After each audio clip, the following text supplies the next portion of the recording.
जय हिंद, वंदे मातरम। आप सभी लोगों का एनपीजी क्लासेस में स्वागत है। आज हम आप लोग सामने सेक्सुअल रिप्रोडक्शन इन बैक्टीरिया में लिंगी जनन के ऊपर चर्चा करने जा रहे हैं। एक्चुअल में ट्रू सेक्सुअल रिप्रोडक्शन यानी वास्तविक लिंगी जनन इसमें होता नहीं है, क्योंकि बैक्टीरिया एक कोश की जीव है, प्रोकैरियोट्स है, और में कोई विशेष लिंग का निर्माण नहीं होता है, यानी जननांगों का निर्माण नहीं होता है। जब जननांग ही नहीं होंगे तो सेक्स ऑर्गन की बात नहीं की जाएगी, यानी सेक्स ऑर्गन की बात जब नहीं होगी तो हम लिंगी जनन की बात नहीं कर सकते हैं, क्योंकि जननांग जब होते हैं नर और मादा जननांग तो ही हम लिंगी जनन की बात करते हैं। यहाँ बैक्टीरिया में वो लिंगी जनन माना क्यों जाता है, ऐसा क्यों उसे नाम दिया गया, इस टॉपिक पे भी हम चर्चा करेंगे। आइए ध्यान शुरू करते हैं। Sexual reproduction in bacteria. Sexual reproduction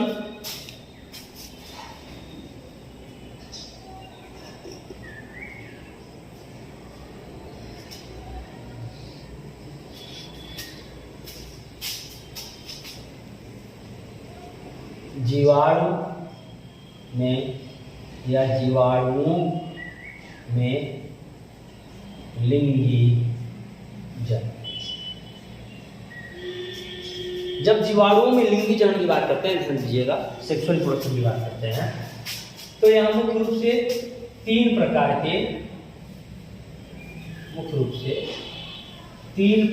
जननांगों की बात होती है।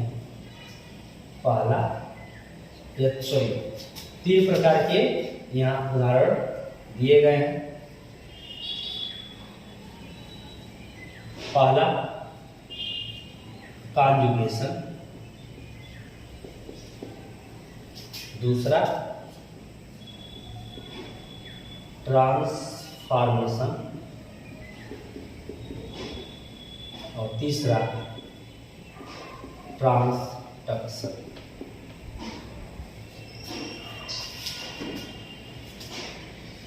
इसे संयुग्मन के नाम से भी जाना जाता है। ट्रांसफॉर्मेशन पे ग्रिफिथ ने अपना एक्सपेरिमेंट किया था, प्रयोग किया, और उन्होंने इसे एक्सपेरिमेंट किया। सबसे पहले हम बात कर रहे हैं सेक्सुअल रिप्रोडक्शन बैक्टीरिया में तीन प्रकार के जनन की बात होती है। लिंगी जनन के आधार पे हम बात करते हैं कॉन्जुगेशन, ट्रांसफॉर्मेशन और ट्रांसडक्शन। सबसे पहले हम बात करने जा रहे हैं कॉन्जुगेशन। ध्यान दीजिएगा,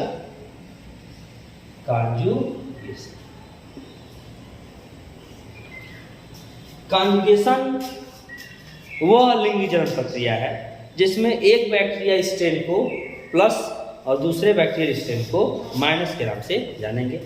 प्लस वाले को मेल और माइनस वाले को फीमेल के रूप में प्रदर्शित किया जाता है। यहाँ प्लस और माइनस को मेल और फीमेल के रूप में माना गया, इसलिए इसे लिंगी जनन के नाम से हम जानते हैं। अब यहाँ समझिएगा कि कॉन्जुगेशन में जब हम बात करते हैं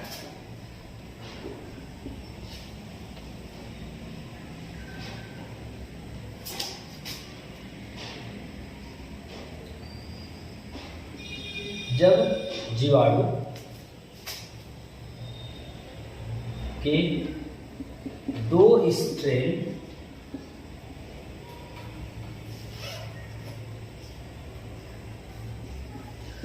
दिए गए, जिसमें एक बैक्टीरिया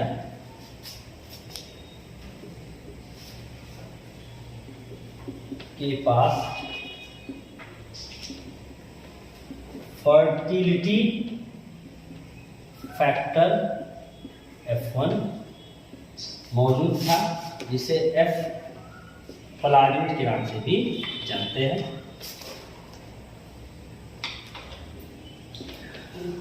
उपस्थित था, जबकि दूसरे के पास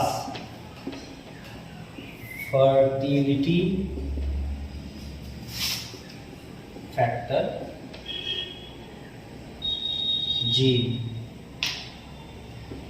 नहीं थी।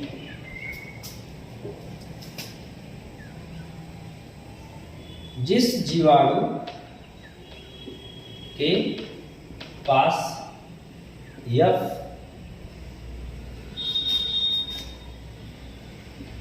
फैक्टर या F प्लाज्मिड था उसे प्लस स्ट्रेन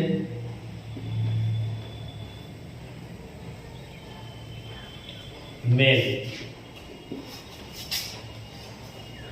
जिसके पास नहीं था उसे F माइनस प्लाज्मिड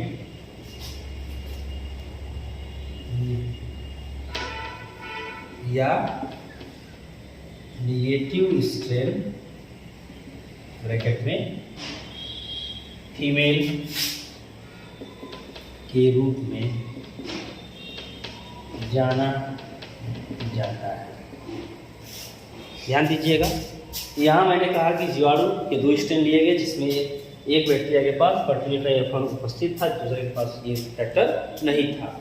यानी एक के पास जनरली फर्टिलिटी कैरेक्टर जो मौजूद थे, जो एक अपने जैसे बैक्टीरिया के निर्माण में पार्टिसिपेट कर सकते थे, जिसके पास था वो प्लाज्मिड था, और रखने वाले को जिसके पास था उसे प्लस स्ट्रेन मेल माना गया, जिसके पास नहीं था उसे माइनस स्ट्रेन निगेटिव या फीमेल माना गया।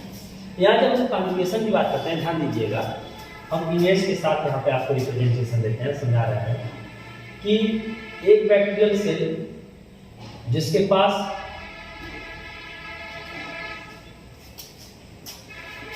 सेक्स पाइलस होगा, ये कॉन्जुगेशन ट्यूब, और ये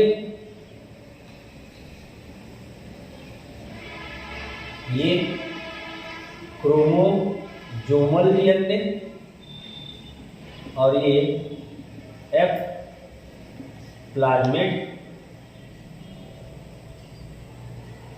फर्टिलिटी फैक्टर। जिसके पास ये मौजूद था उसे F पॉजिटिव मेल मान लिया गया, और दूसरी बैक्टीरिया जिसके पास ये मौजूद नहीं था, केवल क्रोमोसोमल डीएनए थे,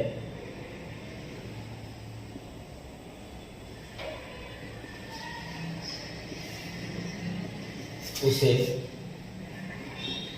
F निगेटिव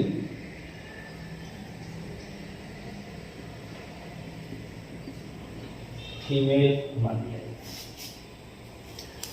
जब ये दोनों एक दूसरे के संपर्क में आते हैं, ध्यान दीजिएगा, जब ये बैक्टीरिया संपर्क में आएंगे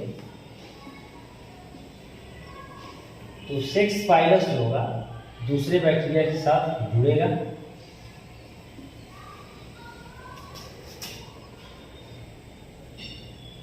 सेक्स पाइलस दूसरे बैक्टीरिया के साथ जुड़ेगा,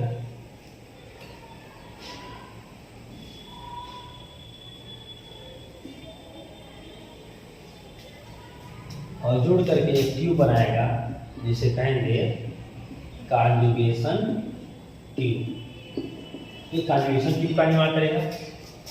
ये आपका क्रोमोसोमल डीएनए, ये आपका फर्टिलिटी फैक्टर F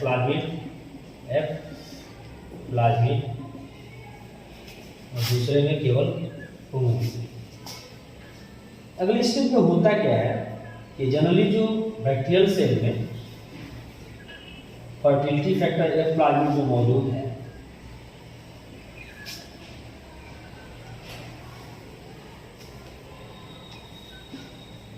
वो रेप्लिकेट करना शुरू करता है, और रेप्लिकेशन प्रोसेस से अपने इस क्रोमोसोमल मटेरियल को यानी F प्लाज्मिड को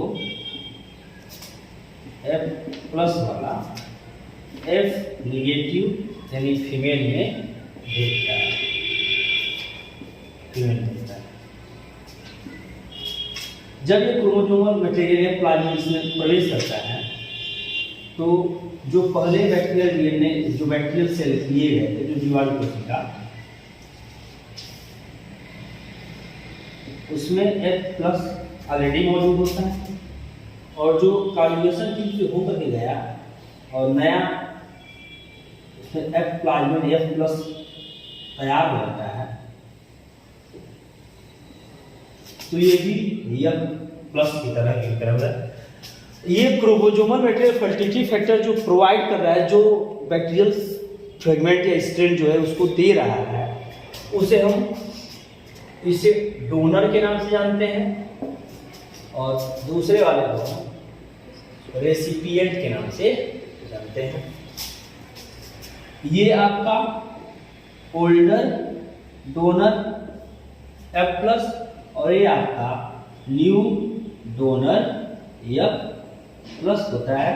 यानी जो न्यू सेल जनरेट हुई, जो नई कोशिका बनती है, वो अब F- नहीं रह जाती है, उसके पास भी प्रॉपर्टी किसकी आ जाती है, F+ की। During the process of conjugation आपने स्पष्ट रूप से देखा कि कैसे कॉन्जुगेशन ट्यूब का निर्माण हुआ। सेक्स पाइलस में अटैच किए, जुड़ने के बाद ये इस वाल को रप्चर कर देते हैं, ये इसके बीच में मिल करके क्या बना लेंगे, इस ट्यूब का निर्माण करेंगे। उसी ट्यूब को कहेंगे कॉन्जुगेशन ट्यूब, हिंदी में से कहते हैं संयुग्मन नलिका, संयुग्मन नलिका। और यहाँ से क्रोमोसोम मटेरियल जो यहाँ आएंगे F+ के, ये इसमें रेप्लिकेट करके नए सर्कुलर क्रोमोसोमल F+ का निर्माण कर लेंगे और ये आपका जो ओल्डर डोनर है वो F+ ओल्डर डोनर भी बना रहेगा। उसके साथ साथ एक नई कोशिका बनेगी जो वो भी F+ की तरह होगी, इसे हम न्यू डोनर कहेंगे। इसी प्रोसेस को हम कॉन्जुगेशन के नाम से जानते हैं।